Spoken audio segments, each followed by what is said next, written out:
Audio recording for this meeting has begun. Great. My name is Molly Marin. I'm the webinar coordinator for the New York State RTI Technical Assistance Center. Great to see so much conversation in the chat this morning. A few reminders before we get started. All upcoming professional development offerings are available on our webpage at nysrti.org. A copy of today's PowerPoint and handouts are available on the webpage. I did post the link directly in the chat for those of you who want to go out and grab that information. Just use the link. It'll take you right to it.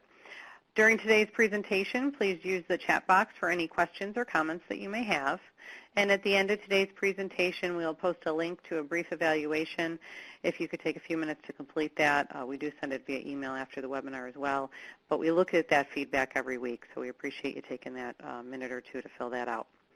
We're very pleased to have Dr. Catherine Stahl with us today to present our first webinar in our Strand 18 series, Developing Reading Comprehension for Children in Pre-Kindergarten to Grade 2 at Tier 1 or Core Instruction. Today's topic, Read-Alouds on Steroids, Enhancing Comprehension Development. Dr. Stahl is a clinical professor of literacy at New York University. Dr. Stahl studies the effective instruction of reading in the elementary years. She is committed to improving student achievement and school effectiveness, especially in urban settings. She is currently the director of the NYU Literacy Clinic. For over 25 years, Stahl taught in high-poverty public elementary and middle school classrooms. The questions that she researches stem from those experiences and from current classroom observations. Her research examines reading acquisition and reading comprehension. Dr. Stahl has written 5 books related to literacy instruction. She earned her Ed.D. in reading education from the University of Georgia in 2003. And at this time, it's my pleasure to welcome Dr. Stahl. Thank you, Molly. It is great to be here, and welcome to all of you. It's so wonderful to see the names of some of my familiar friends who have been here with some of the other webinars, as well as lots of new folks. This is really going to be a wonderful webinar series, and I'm so glad that some of you are here even as members of school teams. Now, Molly, one of the things that I'm not seeing here that I usually see is the list. Okay, there it goes. There it goes. So I guess the screen just had to change. Okay, so we're going to have a wonderful series. And so Molly told you a little bit about me, but I would like to find out who the members are in our audience. And for those of you who are new, basically you just click what your role is at your school, and I'll be able to see on the poll, who we actually have with us today. Oh, I'm loving it. I'm seeing so many classroom teachers. The last webinar series I did that was comprehension in grades 3 through 6, the majority of our participants were interventionists and even a few district people. So I'm so glad to see a nice number of classroom teachers who I think will really benefit so much from this topic that is really my heart and soul and is really my passion. And I think is often not really spoken about enough. Early comprehension instruction in pre-K, K1 and 2. Okay, and so next, I'm going to go to the next slide. So I see that we have lots of classroom teachers. And, oh, Molly, can I see that again? Is it too late for me to see? I was so distracted by all the classroom teachers that I didn't see the bottom part. Okay. Okay, great. Oh, and an L teacher. Wow, we have a fabulous mix today. Okay, Molly, thanks. All right. So now the next level, for those of you who are classroom teachers or even interventionists or special ed teachers who just work with particular grades, let me know who you actually are working with. There is a category at the bottom, for somebody like an interventionist or a special ed teacher or a principal administrator who's working with everybody or multiple grades. So nice. Again, we have a very nice, pretty even mix in this category. Okay, so thank you. And now we'll continue to look at our agenda.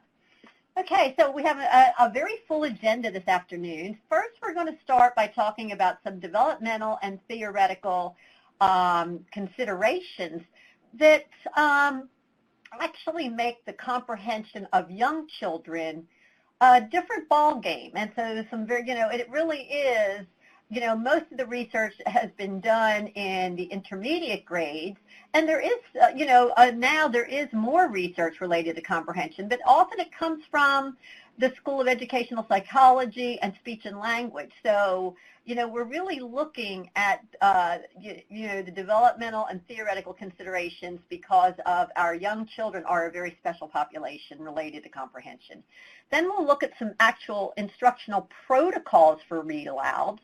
And then we'll really explore, what I talk about when I say reading on steroids, I mean that beyond the read-aloud, Rebecca Silverman did a very interesting article, or a very interesting research project, where she was actually looking at read-alouds, the power of the read-aloud alone, and then comparing it to classrooms who went beyond the read-aloud and did some extension activities. And the difference she found was really where children really gained the growth in both vocabulary and comprehension and language abilities was really happening in those classrooms that went beyond the real read-aloud and did extension activities. And so we'll talk about some ways that you can do that are manageable for a classroom teacher. And then the ever important crafting the best questions, because that is such a powerful part of nurturing and expanding student comprehension and getting to the heart of it. Okay, now to learn more, in an hour, I'll go pretty quickly in this hour. I can talk pretty quickly. And, but if you want more detailed information that really covers all 3 webinars and beyond, I would say, so, all of what I'm talking about today is from my book, Developing Reading Comprehension, which is part of the Early Literacy series by, that's produced by Guilford and available on Amazon. And the book also, if you're working with English language learners, we're not going to focus on that quite so much in these webinars, but Georgia Garcia, who was my co-author, is really one of the national experts on English language learners.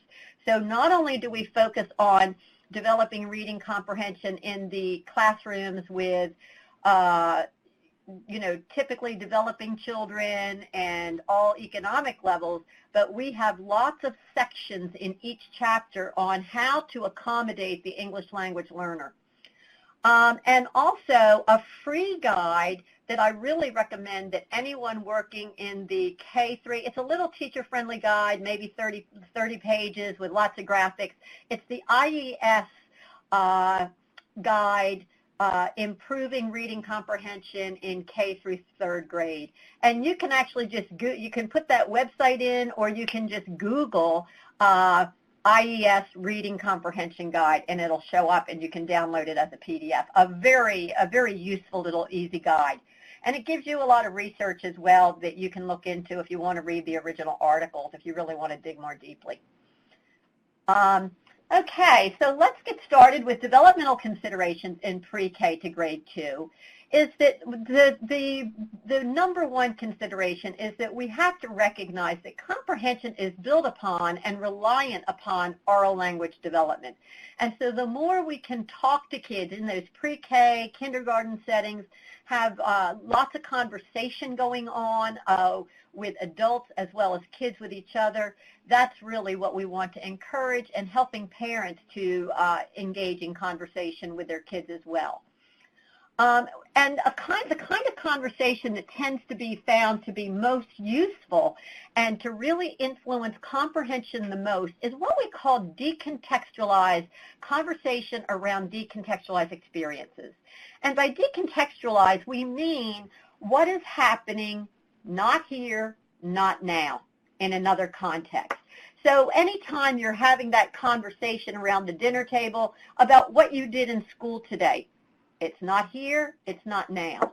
Or even, when you visited Daddy over the weekend, what are some things you and Daddy did together? All right, getting the child to talk about something that is not here and now.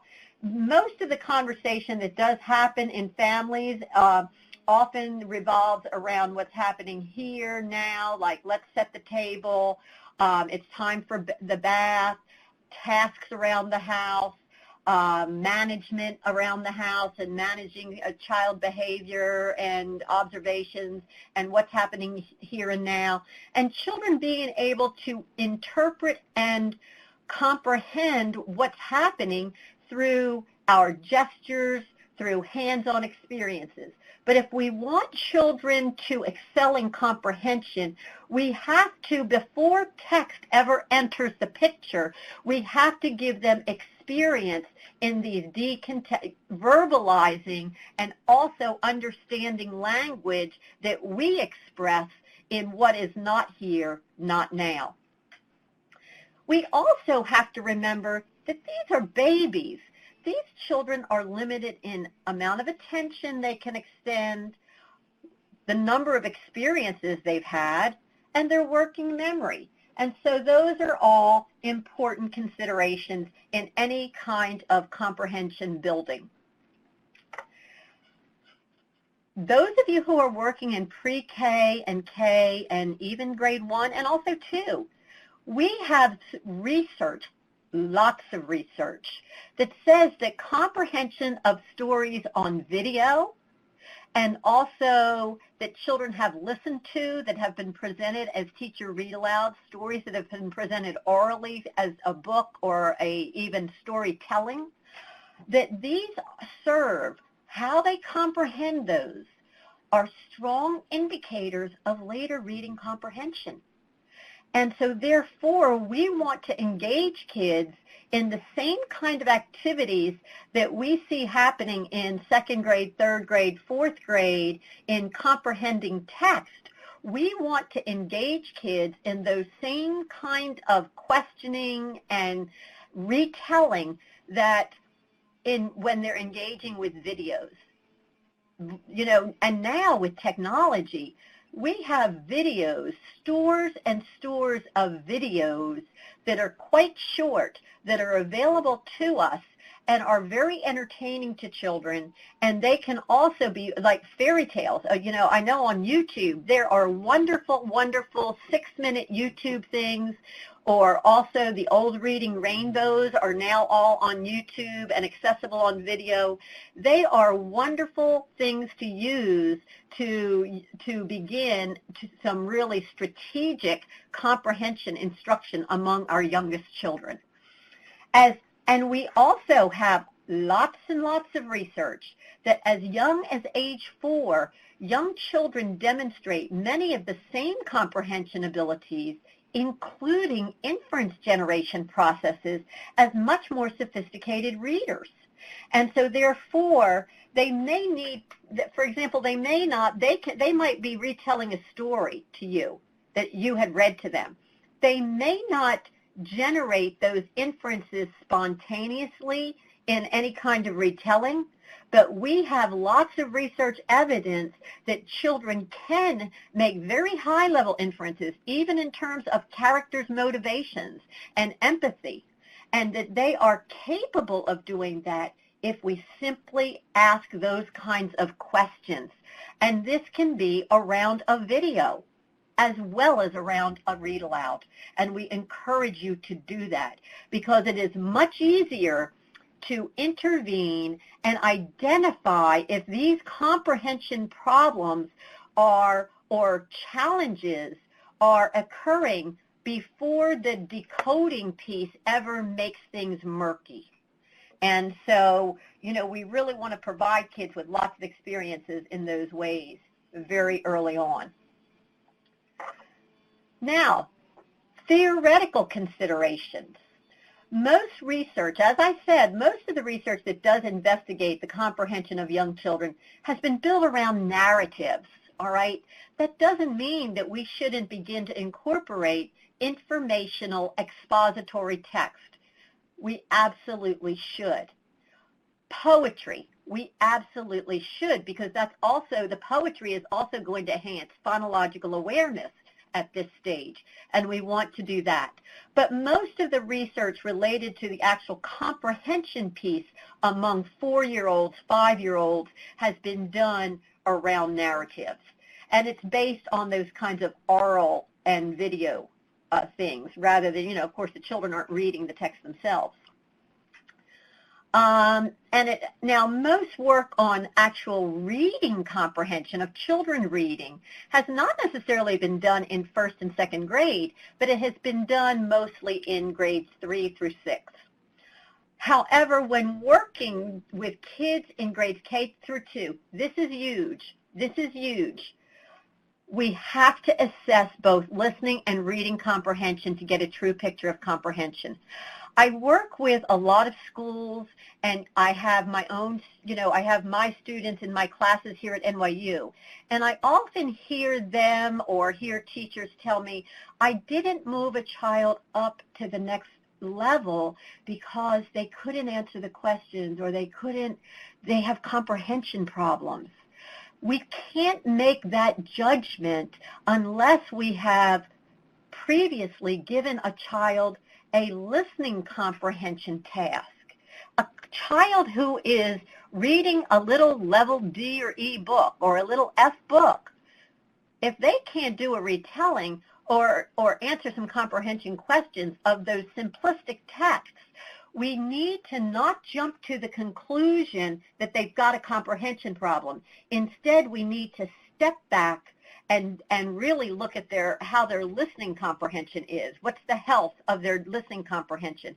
How do they do with narratives that they have heard? How do they do with a wordless picture book? Can they construct a narrative? And so those are the things that we have to be very wary of, and we have to be very aware of theoretically. Also, in these lower grades, word recognition abilities are still under construction throughout about grade 4 or 5. And so the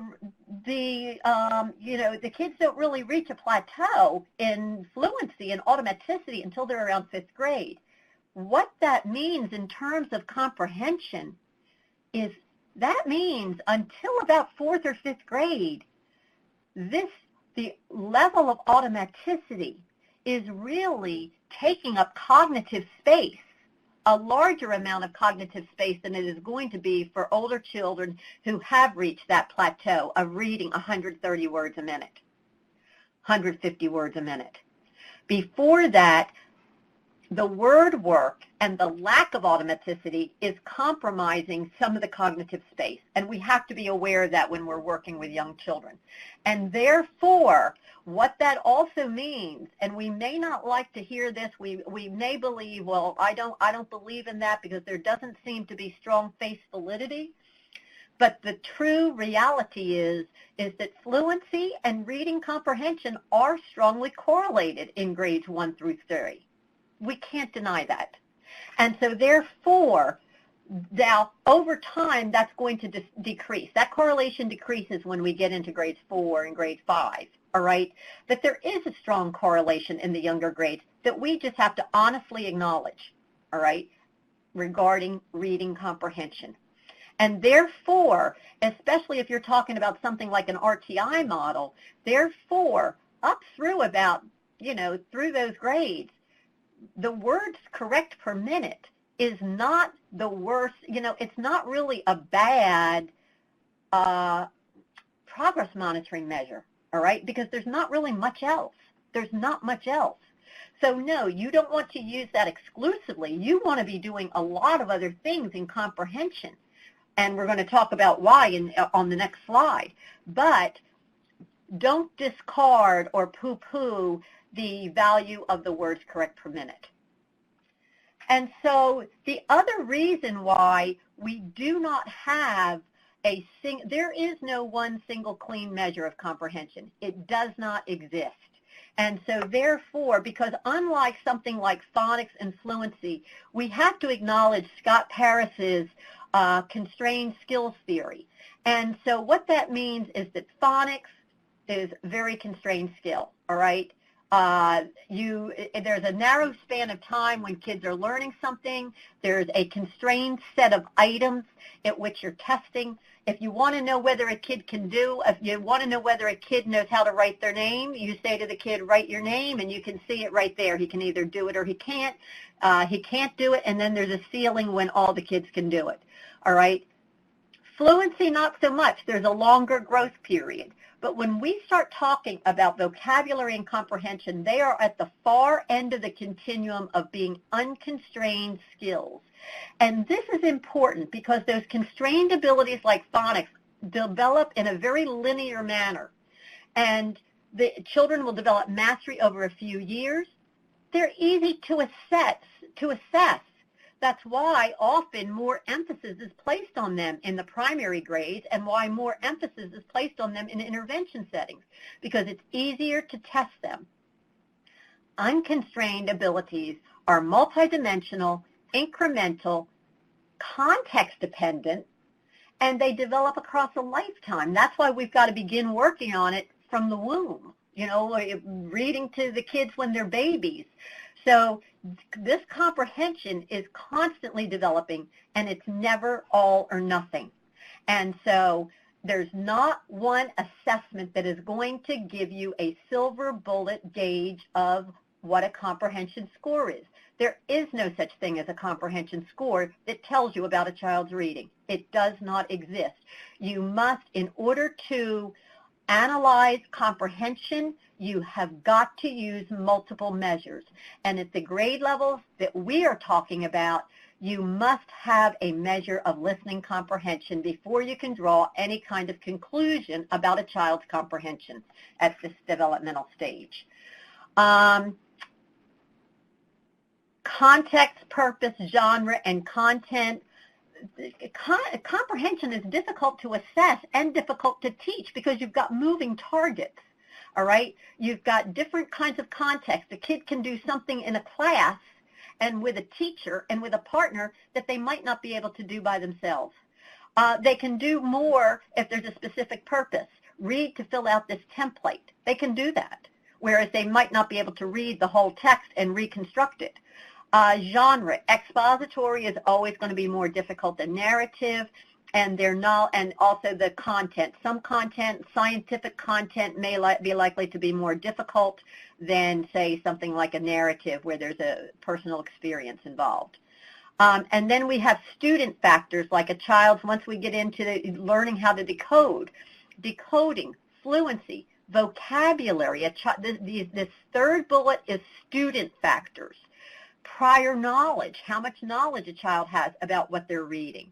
Metacognition, their ability to think about what they're thinking. Does this make sense? What can I do to fix it? Working memory, which is developing still with these young children, and self-regulation. These are all things that interact to result in wide ranges of comprehension. What we do know is that a comprehension program in any grade must consider what you see on this graph. We have our outer circle, which is always happening. We have to have engaging content. If you're going to really teach comprehension, you've got to do it in thematic units because you've got to be building knowledge. Comprehension is in service to building knowledge, and the sustained attention to a theme is what builds excitement and motivation, in addition to building the background knowledge and words, vocabulary that children need to understand a piece of text or a video. And there needs to be various levels of scaffolding with lots of good conversation around it, different levels, using the discourse of what we're talking about. If we're reading an informational text, we're looking at it with the eyes of a scientist. If we're reading a narrative, we're looking at the eyes as a human experience and as a literary critic. And so that's part of the discourse. Then we have instructionally is that middle circle. We have to have comprehension strategy and regulation instruction. There has to be questioning and discussion. We have to constantly be building and providing multiple exposures so that there can be that incremental vocabulary development among all children. And we cannot separate the talk and the writing from comprehension because the only way we know what anyone has comprehended is by what they say and by what they write. And when we read what others have written and listen to what others have said, that exchange is what also expands comprehension. It does not happen in isolation. Now we are going to take a little self-assessment poll. I would like you to take just 1 minute on your handout to look at this survey and about your own literacy instruction or about the instruction of those that you supervise. If you are a teacher, you need to do this, please, about yourself, not about the other teachers on your team or the teachers. If you're an interventionist, not about who you're looking at, but about your personal comprehension instruction. If you are an administrator or a district person, then you should be doing it about the people you're responsible for. So let's take a look. Do this on your worksheet first, and then we're going to do it as a poll, and let's take a look at what we've all said.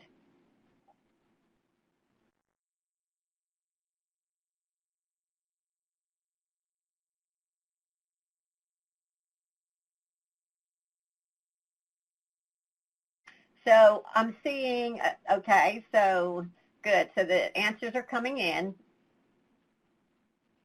And I really appreciate your honesty on this. I don't know who you are. It's anonymous, so I have no idea who's filling in what. And I wouldn't even know if, I see lots of familiar names, but I'm not going to be reporting to the Comprehension Police if you're not doing everything that the IES book says you should. So no one's reporting this to the Comprehension Police, so please be honest.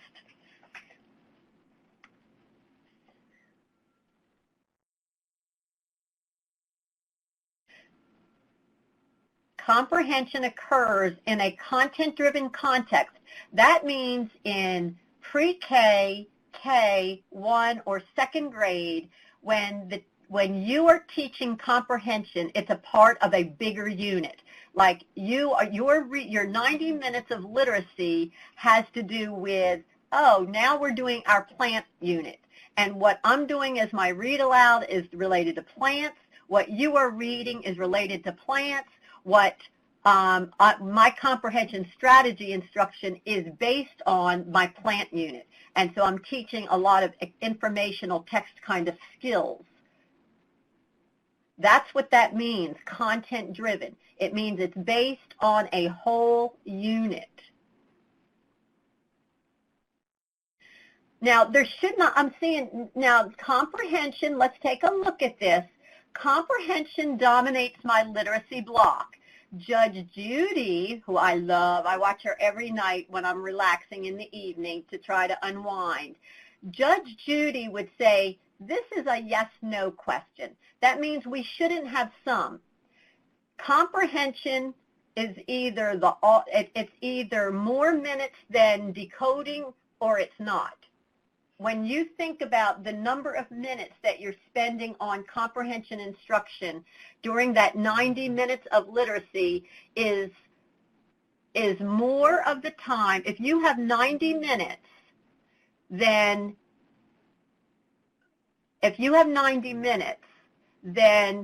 to say yes, that means that 50 minutes or more of your block must be comprehension.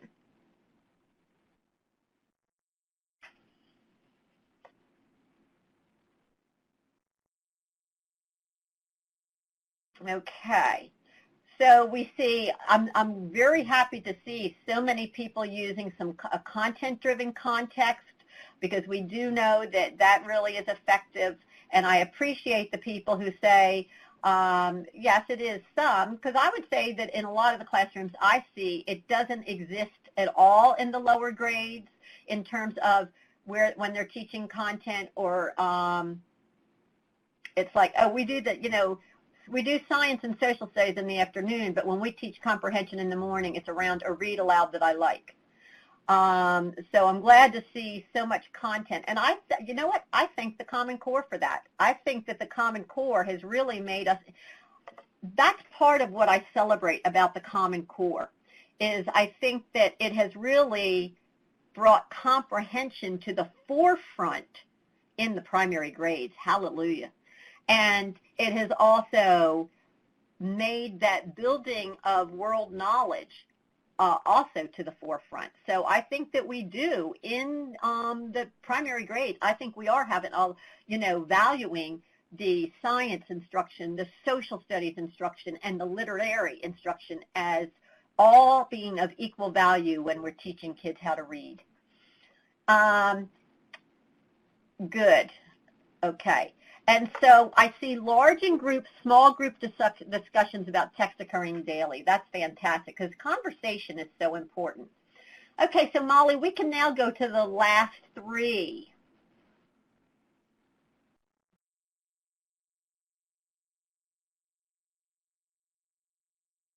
Yeah, I'm seeing a lot of good influences from the Common Core in some of these responses because I just think that, say, 6 years ago, we didn't value comprehension as much in the primary grades, and I think we can only benefit from it.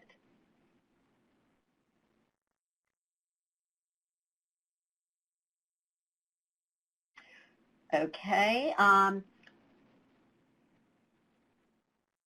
So as I said on a couple slides ago, that writing, the only way that we know what children comprehend, we're not having MRIs looking inside their brains to see what they've understood. And so therefore we have to teach them how to have a conversation and how to express themselves about each different kind of text. What do we value as evidence? So for example, what we value in a narrative as evidence is not the same as what we value and how we talk about an informational text. And the talk has to be different. And certainly the writing has to be different as well. And we cannot have comprehension instruction without explicit instruction in how to talk about text and explicit instruction at the whole group level, at the modeling level, at the small group level, before we ever get to the individual level. That all has to happen. And explicit sustained strategy instruction has to occur across a unit. All right, so that if we are, like everyone said that they were doing those content units, and we had a preponderance of that. So we want to pick, say, 2 strategies that really will help kids overcome the meaning-making hurdles and really focus on that over those kinds of text and provide the explicit instruction, the modeling, and that gradual release of responsibility across that. So, because that's how children acquire strategies in flexible ways also, and can learn it across time. So thank you, Molly. I think we're ready to go to the next slide. So this is very informative, and I hope this was a way that really got you thinking about what's happening in your own comprehension instruction. And as we spoke about, we need to have that gradual release of responsibility. And the gradual release of responsibility, I actually was at a conference this summer, and I heard David Pearson talking about his gradual release of responsibility. And what really struck me is, he said so often we hear that I do it up here where it's at the top, where it's the explicit instruction, and then there's teacher modeling as well as student modeling, and then there's guided practice, maybe in a small group setting where the kids are actually practicing with immediate feedback from teacher in a small group setting, which sometimes teachers call we do, and then the I do. He said that really doesn't, he said himself, I don't think that those 3 phrases really reflect what we had in mind when we were talking, when we talk about the gradual release of responsibility. It's more or less a dance you're sliding up and down that line all the time. And particularly when we talk about comprehension, because the text is changing, the context is changing. So all those moving parts that were the pressure points that were on a couple slides ago, those things are changing. And as they change and present more or less challenge to kids, we are having to dance and slide up and down that gradual release of responsibility. We also have classroom structures that will help us support it. And so the classroom structures that help us support the gradual release of responsibility, the teacher read aloud, which is what we're talking about today, this is where we're providing the most support. So we're going to have the most complex text here. And our focus is always comprehension or vocabulary. In the upcoming weeks, next week, we're going to be talking about shared reading and guided reading. And so we will focus on these two things and comprehension next week. Today, we're talking only about complex text during the teacher read aloud and how our main focus that we need to keep in mind, even in second grade, is comprehension and vocabulary for that teacher read aloud. Now we're moving into our second bullet related to research-based protocols. We know certain things must happen in a teacher read aloud to maximize their effectiveness. I know. I go in classrooms and I see beautiful read-alouds happening. I know teacher read-alouds are happening in your classrooms and in the classrooms you're responsible for. These are really a keystone of comprehension in K through 2, and they're happening. But what are the things that we can do, because we're already allocating the time, we're already allocating the work. What are some things we can tweak to really up their effectiveness in our kids' thinking and our kids' vocabulary development? And here is what David Dickinson and his team, who have done research over years around the primary grades, K1, and even home relationships, here is what they have found are the fundamentals for a read aloud. He says, they have to support an instructional thematic unit of study. We can't just be pulling books off the shelf because it's my favorite book and I always read this. It has to be built into that thematic unit of study. Books should be read and reread just like we do as parents with our kids. You know, how many times, think about you and how you read books to your kids at home, and you read them and reread them. But so often in schools, we are on this treadmill, and where they're like, I don't have time to do that. I've got to, gee, I read this book today, and tomorrow I'm going to a new book. All right? But good read-alouds involve, because they're complex, because they're rich, they involve opportunities for multiple reading, and the children certainly love to hear a book reread. And you can read them. Here's the other key. Large formats, which is where we do a lot of our read-alouds, but don't forget the small group format. Having books then on the shelf so that the kids can actually read it later during maybe station time, during private reading time. We also need to make sure that our discussions include open-ended questions that address character motivation, relationship of plot sequences, how sequences relate to each other, how they are chains of events, and vocabulary development. There have to be strings of follow-up questions that provide the bridges that young children need to arrive at higher levels of thinking.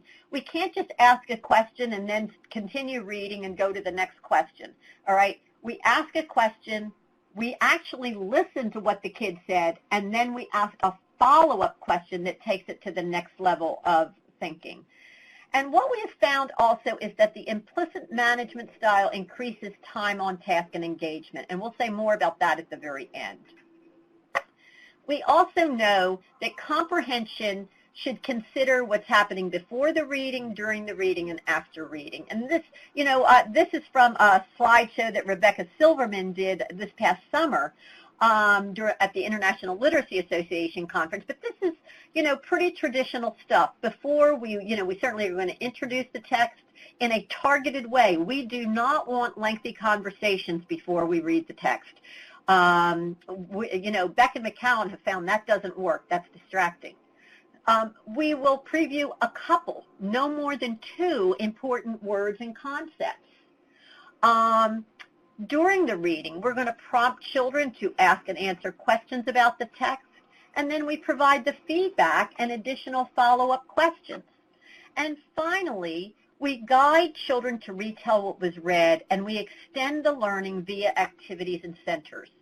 When we guide children to retell what was read, we are actually guiding the retelling, but we're also providing opportunities multiple times a week, at least twice or 3 times a week.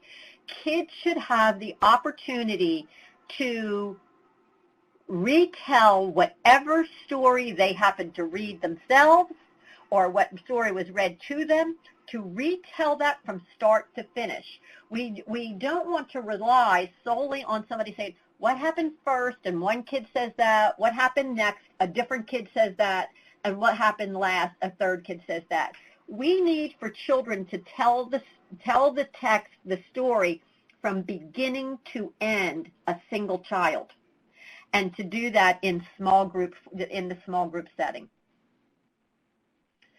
Now when we talk about, those, what's really given us the steroid effect?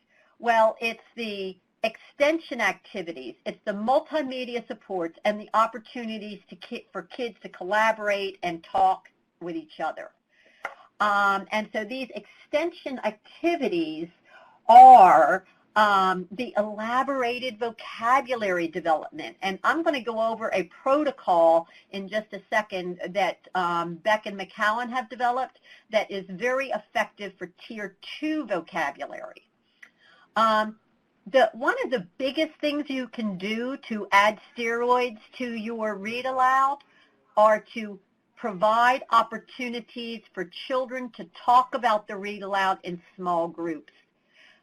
Doing that at least once a week with perhaps a group of children who are language reticent, English language learners, or have other language issues is very powerful. Working collaboratively with the English language instructor to get her to support that effort and have kids to do that is very powerful. Writing in response to text, using that gradual release of responsibility. I think too often we turn the writing over to kids too prematurely without having explicitly taught and compared to anchor text, without having modeling as a whole class, modeling, sharing the pen, guiding in a small group. We often just teach a mini lesson and then say, now you do it. That is not enough for a 6-year-old. And then engaging in project-based activities and theme-related stations. Those are all powerful, powerful things.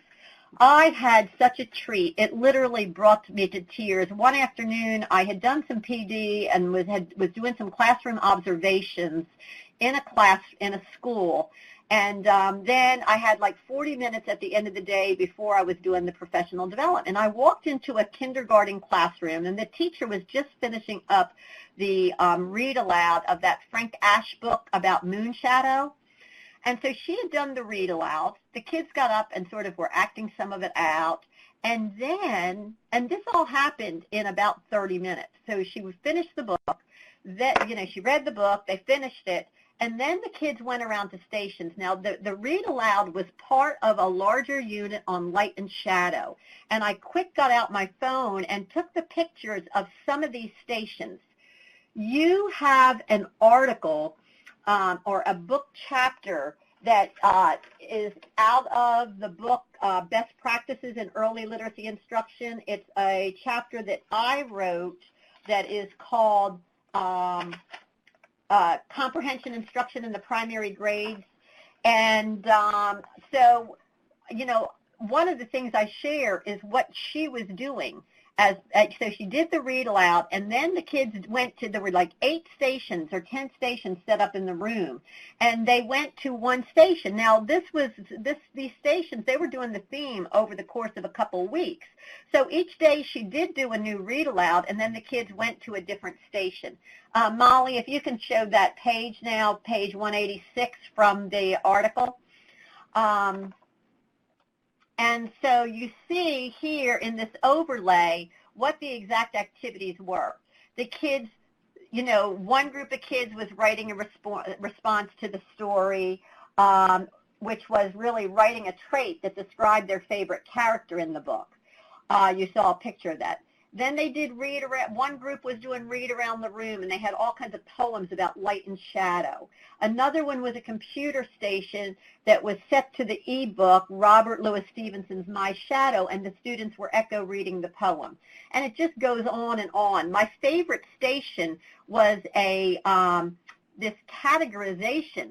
And the children in the categorization activity, there was a light table, and they had all these little teeny shapes. And they had a sorting activity that had the vocabulary word opaque, translucent, transparent, and the kids had to sort the items by that terminology.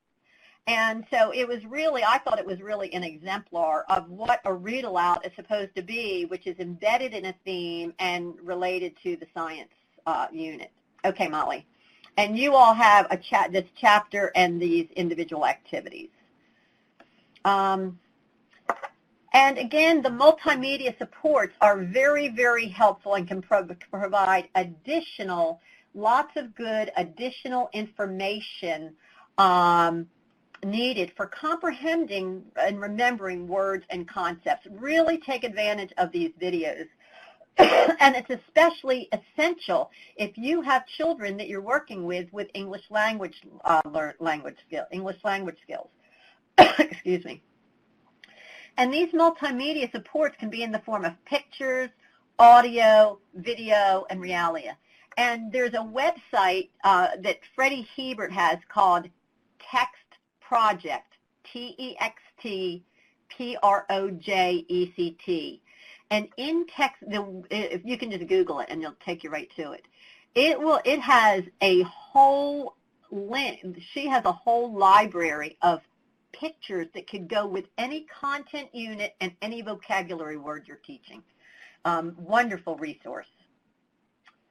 Another form of reading is something that's been around for a very, very, very long time. If you're a pre-K teacher, the Dialogic Reading by Whitehurst et al., Head Start, pre-K, this is a kind of reading acronym that, again, nowadays, it's, pretty much we know to do this. But this is a nice, but it is research-based. There's been probably 30 years of continuous research on dialogic reading. And they use the acronym PEER to remind teachers, and they also recommend that you train parents to do this at a parent workshop, to prompt kids as you're reading, evaluate the responses, expand the responses, and then to repeat what they've said, to sort of shape that conversation so that kids are becoming more eloquent and refined and expanding what they're talking about. Again, that expansion, the role of talk. And then crowd prompts. So these are some different kinds of questioning techniques that you can use to generate talk around the text. For all ages, the directed listening thinking activity has been also around for a long time and has very robust research around it. We will revisit this again next week when we're talking about guided reading. We'll do the DRTA. But if you're doing it as a read aloud, you divide the sense, you stop intermittently, and then the kids make a prediction. The key to the DLTA, they have to justify the prediction. It's not just make a prediction, it's a guess. No, a prediction is not a guess. We are making and we're anticipating what we're going to be reading about or what's going to happen in this piece of text based on evidence. And what the kids must do is justify how they made their prediction when they make one. Then the students listen as you read the section of text, and then afterwards you verify whether the prediction came true, and it's also a summarizing or a taking stock. You're making sure that children are understanding that portion of the text, because so you're not only verifying the prediction, you're really taking stock and making sure that there is a comprehension of what's been read so far. And then you simply repeat that for each section of text. Now, DLTA can be used for narratives or informational text. We do have text talk, which has become very, very prevalent now, And text talk is used for narratives, strong research base in grades K through 3. The article is available to you here. The original article. It's also it's a reading teacher article, Beck and McCown by 2001. It's also in their very popular book, which the name of which is eluding me at this moment. But in text talk, you're reading complex text to kids. One of the things that really came out is they found that it's really important when you are doing that pre-reading conversation, limit the elaborations of background knowledge. Ask a prompting question to activate prior knowledge, but keep it very specific to what's going to be in the text. Making sure that you're doing open-ended, initiating, and follow-up questions. One of the benefits that they have found from using this technique is that it really helps kids develop their use, their understanding and use of decontextualized language. And because what you're doing in this read-aloud style is you preempt the kids. You said, I'm not going to show the pictures until I'm going to give you a chance to actually make a picture in your mind, and then I'll show you the picture, all right? So you're really getting them to make meaning from words rather than over-relying on the picture. This does not work. This is not the best technique to use if you have a high percentage of children who are English language learners, because they do need to rely on the pictures. And it's also very detailed. You would only want to use this technique about, I would think, once a week, all right, because it is consuming, and they do have and you're going to do the elaborated vocabulary development after reading, all right? So you would choose Tier 2 words, which are used by mature language users that are not limited to a specific domain, okay? So the children, in other words, the kids know the concept, like amber. They know the word yellow or the word brown. That's what they would call it. But they didn't know the word amber, all right, other than as a girl's name. And so you're going to choose high utility words. And so here are some of the words, some examples of Tier 2 words, okay? Things like stroll, beret, sparkling. And so these are the words you would choose for elaborated instruction. And this protocol is an excellent vocabulary protocol, even if you're not using the whole text talk routine. This particular protocol is very, very useful. You describe how the word was used in the story. You give a child-friendly definition. And then you give some verbal examples of how to use the word in different contexts. And then you elicit verbal examples from the kids. And then you follow up by putting the words on some kind of a word wall so that kids and you are reminded to use it for the multiple exposures. Informational texts raise a somewhat different demand. You want to expect and direct more conversational moves because the content is richer. So you need to count on stopping more frequently. You need to count on asking more questions and prodding more deeply. Because all the concepts, figures, diagrams, and tables need explanation. They need to be talked about. You need to attend to text structures. And really, with the youngest kids, not just teach, oh, I know this is an informational text because it has a table of contents, because it has pictures, because it has headings, but you need to, by second grade, you should be demonstrating and explicitly teaching kids how those features are in service to text structure, how they are in service to knowledge building and comprehension, in service to helping you remember and know what the text is saying. And then asking more how and why questions. And these are all the levels of kinds of comprehension that you want to make children are provided to engage with. The levels of thinking. These are the level of thinking that you really want to incorporate within this informational text read aloud. Now, the way you're probably going to prompt this kind of thinking is through good questions.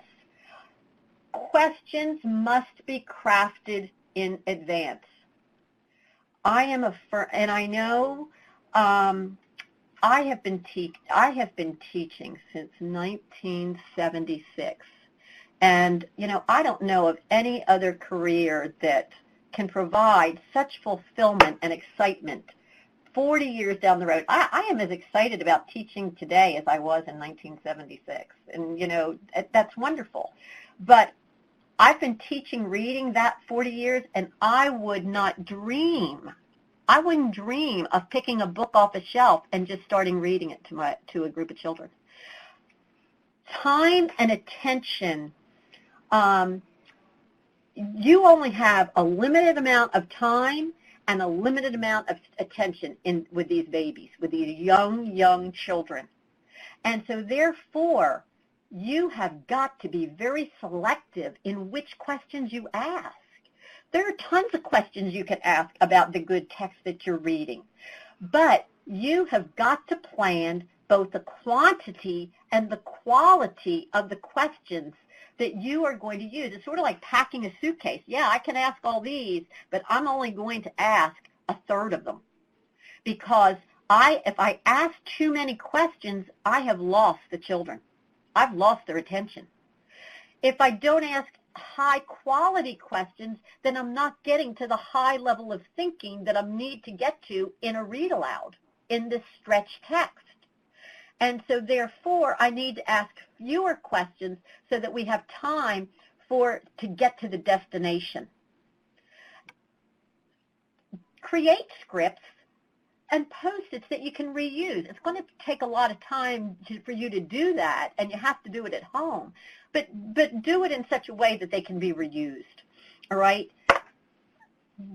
And the story grammar elements and strategic processing, this kind of questioning provides the foundation for later explicit instruction in these particular areas, okay? So I have some examples. There's in your article that is from the reading teacher that I wrote on fostering inference generation with emergent and novice readers. There is a table that you can refer to now, table 1 in the article on, I don't know what the pages of the article, it's table 1, 386. And it talks about the different question types and gives you some examples for some good question types. And so these are actually, this is to prompt students to do this high-level kind of thinking. And then as children get older, as they move into first grade, as they move into, oh, great question, Michelle. Thank you so much. Story grammar elements are things like the setting, all right? And it's not so much so the story grammar elements are setting, characters, plot, episodes, resolution. Oh, I forgot problem. For example, a problem that would propel the story. And the problem might actually propel the episodes, all right? So those are story grammar elements. And I'll say those again.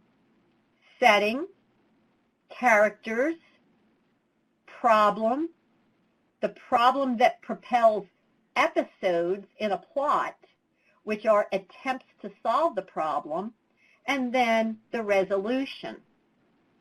And so those will propel your questioning. Later, when you begin explicit strategy instruction among your kids at the end of first grade and second grade, when they are now reading themselves and you're doing strategy instruction, basically you're teaching them to do for themselves what you did through the read aloud, through your questioning. I hope that makes sense.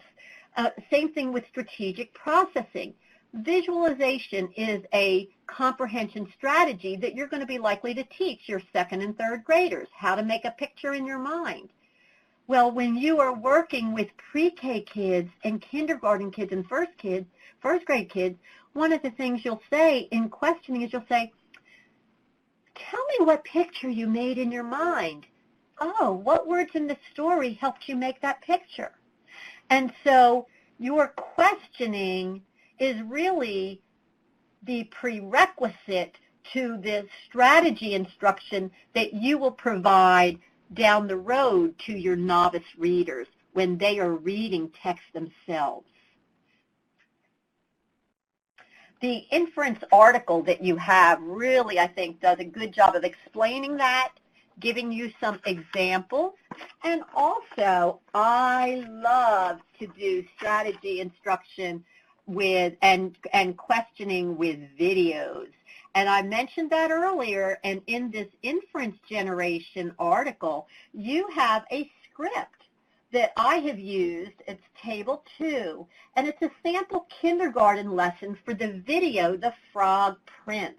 And it actually has examples of the questions that I asked at each stopping point in that story that was presented in a video format, and it gives you the website. You could actually use this yourself and develop some others just like it for your pre-K and kindergartners.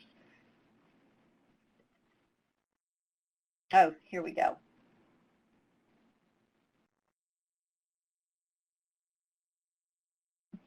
In addition, so in questioning, if we're working with first, second, and third graders, one of the things that is the hardest strategies to teach kids is to actually help kids ask high-level questions themselves. You know, so often, you know, when we know that it's important for kids to ask their own questions, all right? And I think we either end up hearing them ask low-level questions, all right?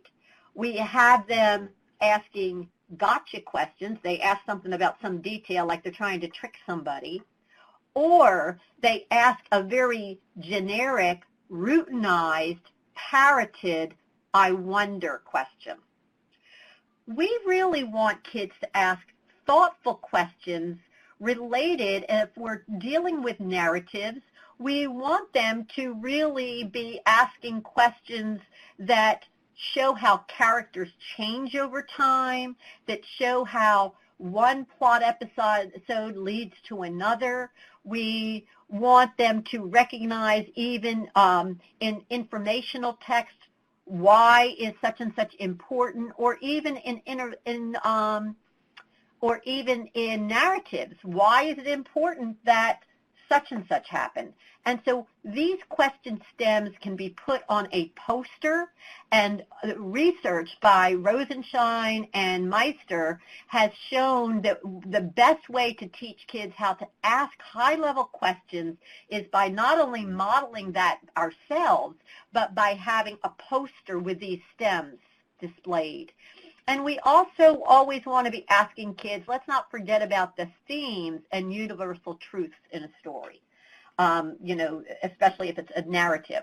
And children are never too young to engage in critical literacy and evaluate, you know, author position. Whose opinion does this text represent? Why is the author using this kind of language? I heard a couple girls one year when we were working with some second graders, you know, they had read something that used some dialect. And one of the kids were used to participating in small group conversations. And one of the girls said, why did she use that kind of talk? And getting kids to, you know, and especially now with a Common Core, those are Common Core standards 4 through 6. Why is the author using language in specific ways? Many of these questions are standards 7 through 9, all right, as well. But our young children are not too young to begin to ask these kinds of questions, and for us to model this during the read aloud, where we as sensitive experts are guiding and facilitating sensitive conversations. And now I'm going to close with another word about the implicit management style during the read aloud. This is by that work by David Dickinson. What he found was that the least effective, this needs some editing. The least effective read alouds were dominated by teacher behaviors, not student behaviors, not Johnny crawling or tapping somebody with a pencil. But the least effective read-alouds he found were dominated by teacher behaviors that disrupted comprehension, particularly behavior management prompts. And so one would ask, well, what am I supposed to do? What he found is that the most effective read-alouds were dominated when teachers used implicit management. You know, being enthusiastic, being positive, eye contact, questioning, being expressive, and really dramatic. And the other thing I would add to that, and then we're going to have time for questions, the other thing I would add to that is I was working in a kindergarten classroom, and I walked in, and there were two teachers in the room, and one teacher was doing the read aloud, and the other teacher was walking around.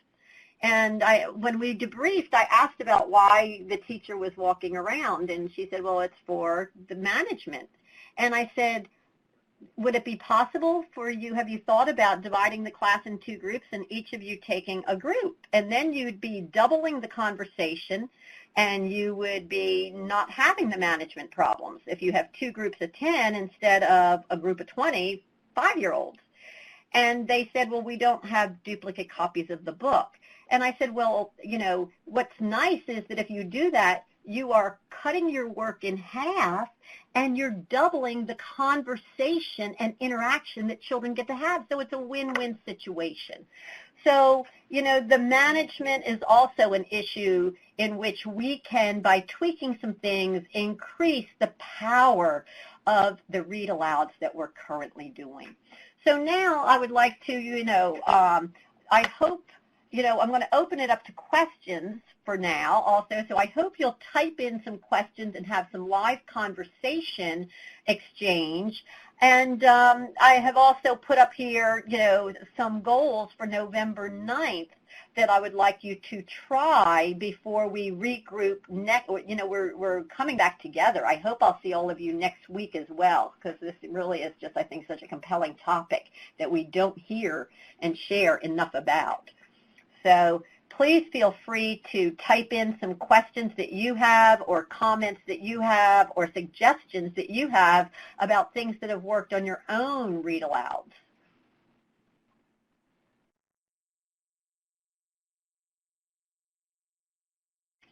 Okay, so I hope I'll see some of you typing. In the meantime, I'll start talking about next week.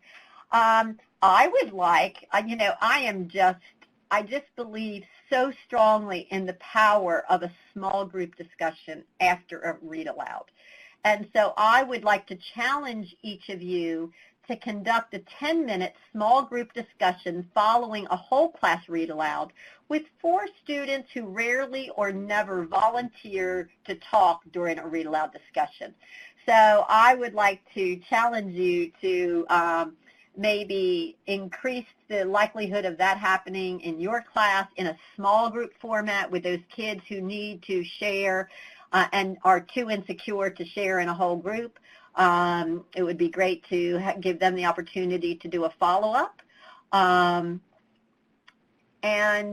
also to select 2 priorities for your own professional growth, or to sort of consider thinking about maybe tweaking yourself in your own read-alouds that you're doing in those areas where you said no or some. What would you do? What priorities would you like to make between November 14th and December 23rd to really refine your practice or the practice of the teachers who might be under your care? So I'm still not seeing anybody typing. I know this was, you know, I'd love to hear. I really like to have your feedback and, you know, and have you participate.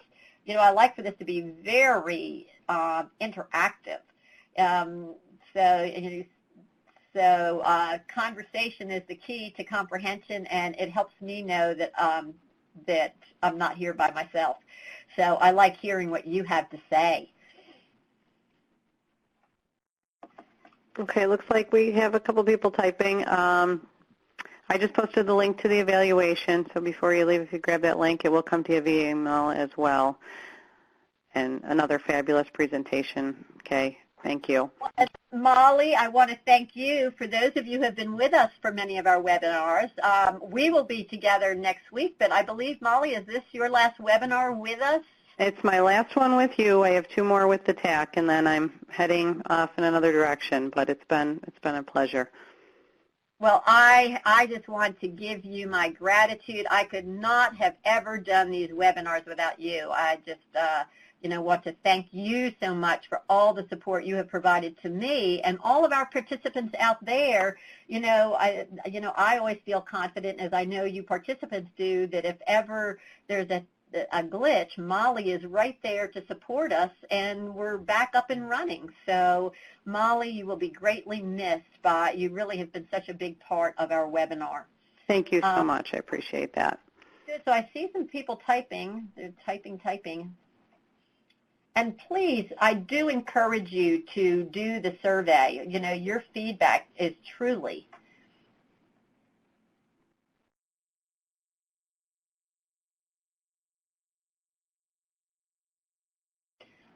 Natalie, that is a concern. I think I think you'll be really interested. Our third webinar is very cutting edge. Nobody else is talking about what does comprehension intervention look like in K1 and 2. And so I hope you will be there for that third one, because I will be talking exactly about some of those students who really, that we can tell, they haven't even started reading yet. They're not novice readers. We can tell from the read-alouds, from some of the other language activities. Often the speech and language teacher is the first one to pick up. The speech and language teacher is the person I call the jewel of the school. And I hope you'll encourage some of your speech and language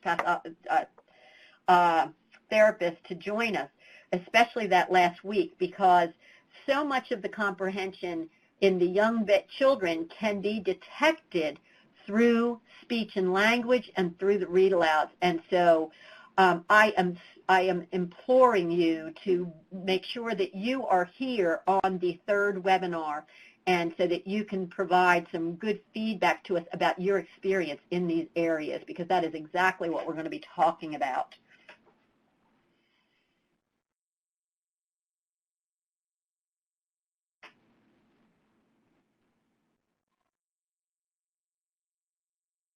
And some of those issues show up, certainly in the classroom as well. And so there are things, as I said, that kind of little small group conversation is one of the first things that people can do when they begin to notice that maybe children are having difficulty understanding and participating in the read aloud that we're doing.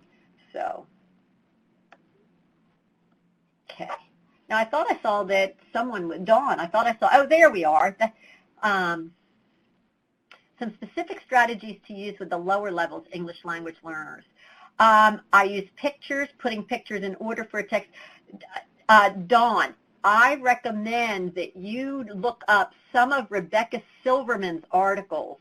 And if you'll send me your email, I can actually send you some of them. So Rebecca Silverman does some fabulous work, and all of her work is with comprehension, vocabulary in English language learners. She does fabulous work that you would be very interested in. And also in my book, Chapter 2 is totally about that topic. It goes into a great deal of detail about that. So I encourage you to email me. You know how to contact me.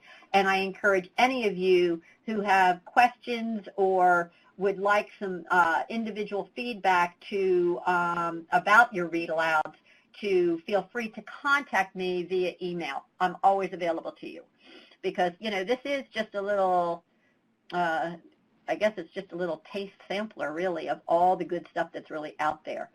I think we have another minute left. Good, Andrea. I hope all of you will return next week. We'll be talking about shared reading and small group guided reading and how to use those formats to enhance comprehension. The shared reading and small instructional group reading groups.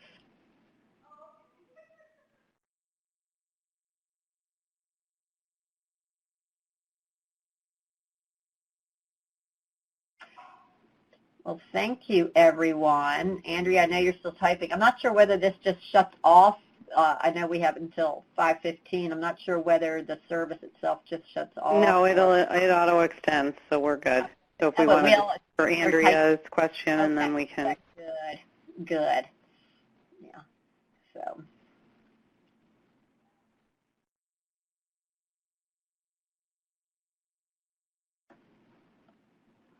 Okay, so I thought Andrea was typing. Does it take a second delay? Oh, there. Oh, wait. Oh, no, I thought.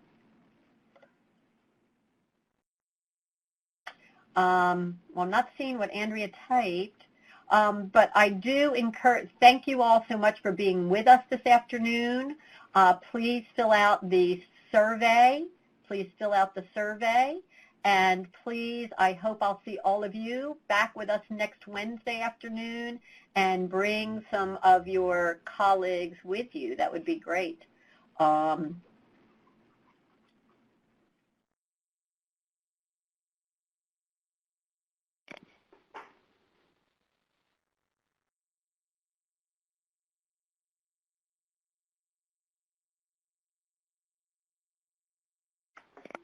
She keeps cutting in and out, so I'm not sure if she has a question or not. I'm going to end the recording. Okay, Andrea, if you would like to ask me your question or make your comment, you can feel free to send that directly to me with email. Yes, as Molly said, we're not sure why it keeps cutting out, whether there's something with the connection that might be going awry. So. Okay, and if you'd bear with me a moment, Dr. Stahl. Absolutely, thank you. Thank you. And thanks, everyone. Hope to see everybody